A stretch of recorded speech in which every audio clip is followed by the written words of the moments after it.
നല്ല ബഹുമാനമുള്ള പയ്യനാ. എന്നാ നീ നിന്റെ അമ്മേനെ അവന് കെട്ടിച്ചു കൊടുക്കടാ, എന്നിട്ട് അച്ഛാന്ന് വിളിക്കൂ. തോളമാ കുണ്ടുകുഴി റോഡാകുമ്പോ കുണ്ടും കുഴിയൊക്കെ ഉണ്ടാവും.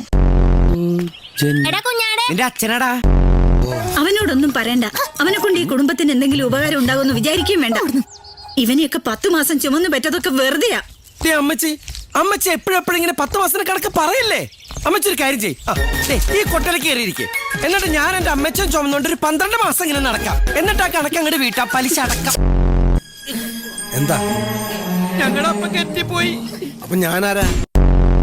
അപ്പൊ കെട്ടി ചാടിയില്ലേ? എന്താ ചാറണോ? വേണ്ട. അപ്പൊ കിണറ്റി കിടക്കണ അപ്പനെ ഏതാണാവോ? എങ്ങനെയാ കിണറ്റ് വീണത്? എങ്ങനെയാ വീണതെന്ന് വീണ്ടും കാണിച്ച ആള് തട്ടിപ്പോവില്ലേ അപ്പ? എന്താ പേര്? വെസ്കണുവിന്റെ നാട് എവിടെയാ? ആൾക്ക് വിശക്കണമെന്നാ പറഞ്ഞത്. ആ ചോറെടുത്ത് കൊടുക്കടി. ബൈ ദ ബൈ, കിണറ്റിനടിയിൽ ഓക്സിജൻ ഉണ്ടായിരുന്നോ? ഇല്ല, ഞാൻ ഒറ്റയ്ക്കായിരുന്നു. തല വെക്കാനായിട്ട് തല വെക്കാനായിട്ട് അടുത്ത റെയിൽവേ പാളയിലുള്ളൂ അപ്പ.